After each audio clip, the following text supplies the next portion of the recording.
Dear student, आपका स्वागत है। आप देख रहे हैं सीबीएसई टीचर। मेरा नाम है आयुष। डियर स्टूडेंट, आज के इस वीडियो में हम लोग बात करेंगे जो लाइट का सेकेंड पार्ट है उसको हम लोग स्टार्ट करेंगे। और फर्स्ट पार्ट में हमने बेसिक को समझा था, तो फर्स्ट लेक्चर तो थोड़ा बोरिंग लगा होगा क्योंकि पढ़ना तो पड़ेगा ही, क्योंकि उसमें बेसिक थी। आज से हम लोग चैप्टर को बहुत अच्छे से समझेंगे, ठीक है। तो सबसे पहले स्टूडेंट हम लोग बात करेंगे आज के टॉपिक में formation of image in plane mirror. जो प्लेन मिरर है, जो हम लोग डे टू डे लाइफ में जिस मिरर का यूज करते हैं, उसमें इमेज का जो फॉर्मेशन है उसके बारे में हम लोग यहाँ पे पढ़ेंगे। स्टूडेंट एक मिनट में थोड़ा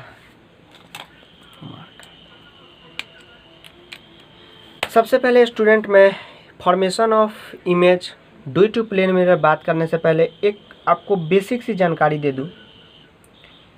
स्टूडेंट जो होता क्या है लाइट में एक्चुअली में, उसके बारे में बता दूँ। मान लो कि ये कोई ऑब्जेक्ट है, ठीक है। आप जस्ट इमेजिन करना, कोई भी ऑब्जेक्ट है, कोई भी आप ऑब्जेक्ट ले लो। जैसे ये एक ऑब्जेक्ट है, तो इसको हम लोग देख पा रहे हैं क्योंकि ये दूसरे से लाइट लेके चारों तरफ अपना लाइट बिखेर रहा है। पहले वीडियो में हमने समझा था ऐसे ऑब्जेक्ट जिनके पास खुद का लाइट है उसको हम लोग लुमिनियस कहते हैं। जैसे सनलाइट है, उनको देखते हैं उसी के लाइट की वजह से।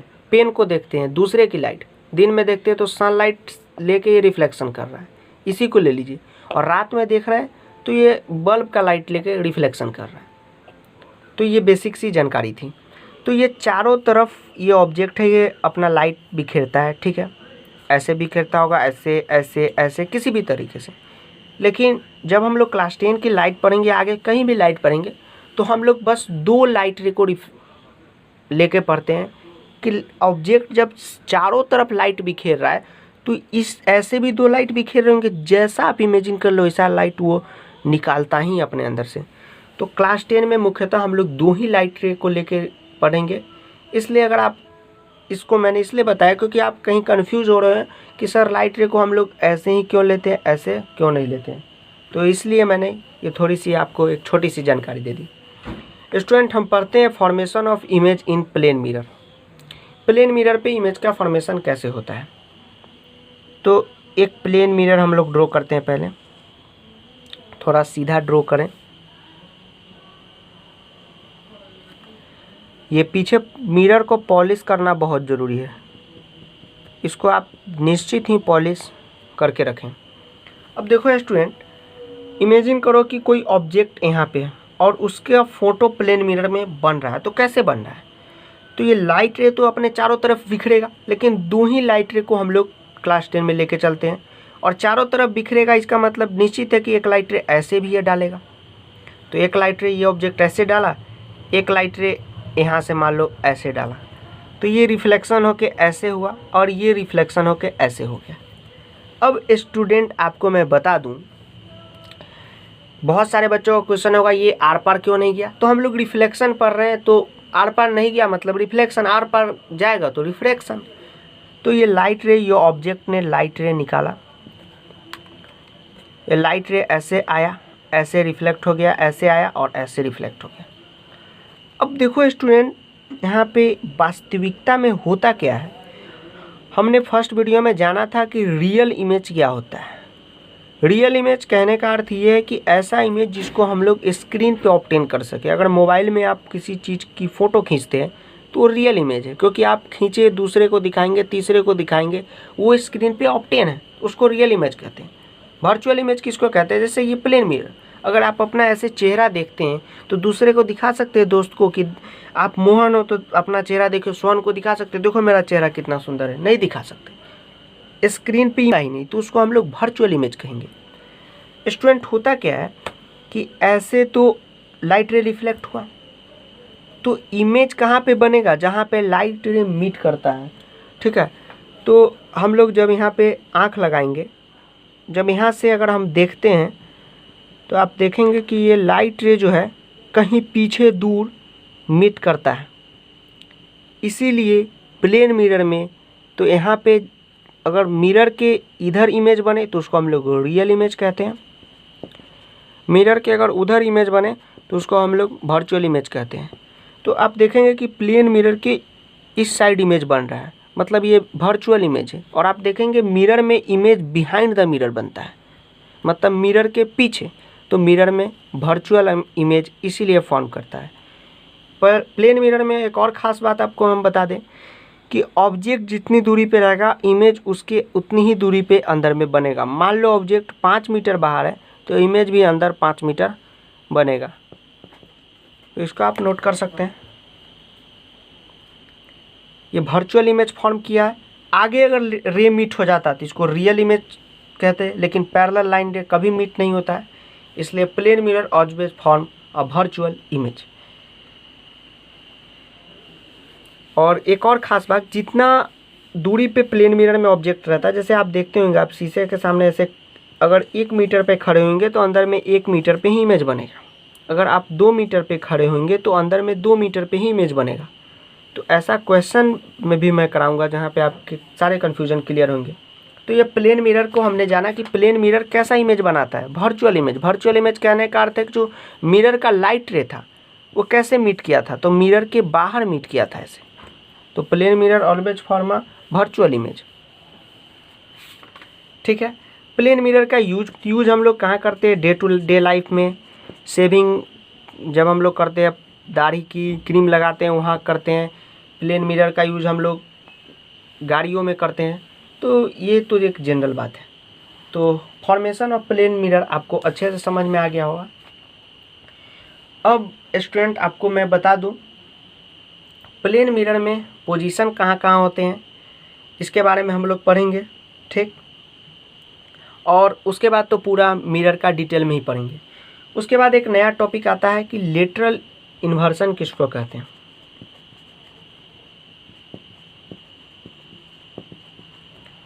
स्टूडेंट लेटरल इन्वर्सन से आपको पहले समझना चाहिए कि व्हाट इज़ लेटरल इन्वर्सन। बहुत इसको अच्छे से समझेंगे। स्टूडेंट हम लोग जब एम्बुलेंस को देखते हैं या स्कूल बस के अंदर, ये आप एम्बुलेंस है,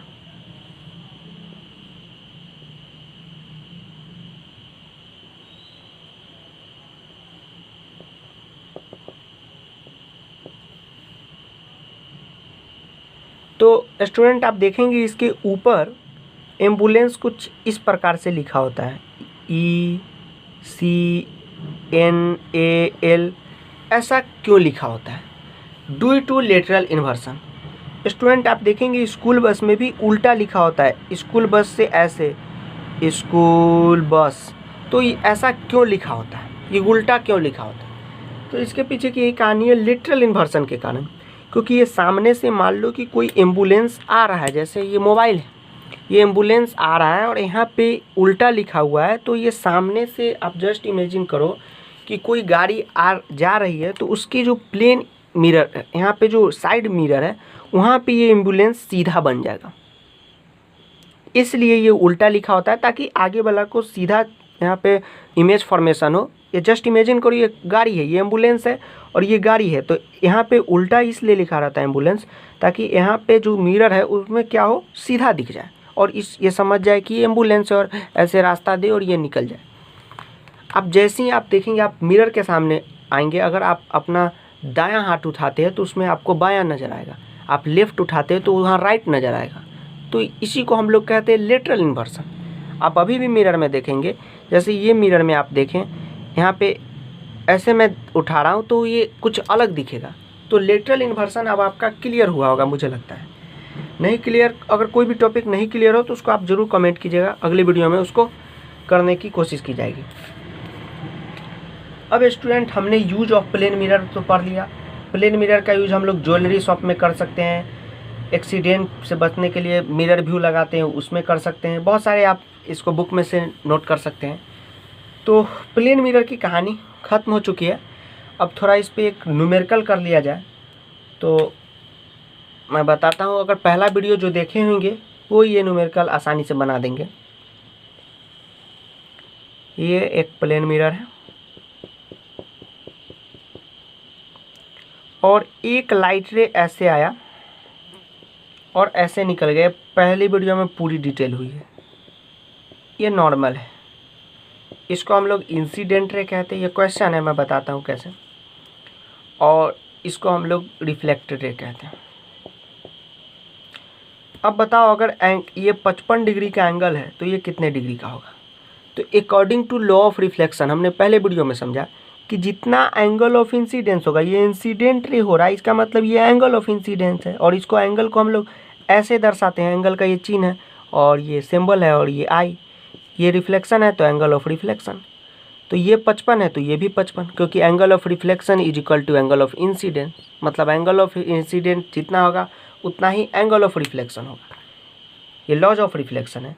वहीं पे मैं कह दूं कि अगर ये 15 डिग्री है तो ये बताओ ये 15 डिग्री होगा? नहीं, हम लोग जानते हैं कि ये ऐसा है और ये 55 है, ये 55 है, ये 15 है। तो ये स्ट्रेट लाइन के सम से ये होल का 180 हुआ। तो 180, तो इस तीनों को एक साइड जोड़ेंगे और 180 में से घटा देंगे तो ये निकल जाएगा। तो ये सिंपल मैथ है। तो ये क्वेश्चन सब बना लिए होंगे। अब एक दूसरा क्वेश्चन मैं देता हूँ, जो अगर इस वीडियो को शुरुआत से देख रहे होंगे और बारीकी से समझे होंगे वीडियो को, तो ज़रूर ये क्वेश्चन बनेगा। और नहीं बनेगा तो भी घबराने की बात नहीं है, आप हल्का सा चुप कर जाएंगे और आपको तुरंत समझ में आएगा। ये नहीं कि आप नहीं पढ़ पा रहे हैं, ऐसा बात नहीं है। मान लो कि ऑब्जेक्ट यहाँ से 3 मीटर की दूरी पे है। ये क्वेश्चन लिखो आप। ये प्लेन मिरर है, तो इमेज अंदर में कितनी मीटर की दूरी पे बनेगा?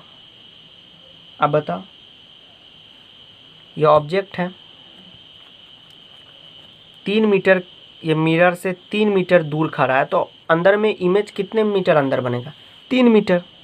क्योंकि मैंने वीडियो के शुरुआत में ही बनाया कि प्लेन मिरर में जितना आप बाहर खड़ा रहोगे, आप कहीं दूर खड़े हो जाओ 10 मीटर पे, तो अंदर में भी आपका इमेज 10 मीटर पे बनेगा, ना कि यहाँ बन जाएगा।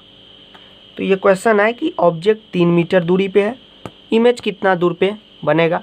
तो 3 मीटर पे बनेगा। अब बताओ इमेज और प्लेन मिरर की दूरी, सेकंड क्वेश्चन। तो 3 मीटर, ऑब्जेक्ट और प्लेन मिरर की दूरी 3 मीटर, और इमेज और ऑब्जेक्ट की दूरी पूछे तो 6 मीटर। कैसे? यहाँ से यहाँ 3 मीटर, यहाँ से यहाँ 3 मीटर, तो दोनों का सम करेंगे तो 6 मीटर। मतलब ऑब्जेक्ट से इमेज तक की दूरी कितनी मीटर? 6 मीटर। तो ये एक क्वेश्चन है, तो आपको बनना चाहिए। स्टूडेंट, ये वीडियो भी देखने के लिए आपका बहुत बहुत धन्यवाद। नेक्स्ट वीडियो में हम लोग कल बात करेंगे रिफ्लेक्शन ऑफ कर्व सरफेस के बारे में, जिसमें हम लोग स्फेरिकल मिरर के बारे में पढ़ेंगे, कनकेव मिरर के बारे में पढ़ेंगे, कॉन्वेक्स मिरर के बारे में पढ़ेंगे, और पूरी तरीके से जो इमेज फॉर्मेशन है, जो न्यूमेरिकल है, वो इसी पे बेस होते हैं। तो धीरे धीरे हम लोग पूरे सिलेबस को ख़त्म कर देंगे। तो बेल नोटिफिकेशन दबा के आप सब्सक्राइब जरूर कीजिएगा। वीडियो देखने के लिए आपका बहुत बहुत धन्यवाद। अच्छा लगे तो अपने दोस्तों के साथ शेयर अवश्य कीजिएगा। धन्यवाद।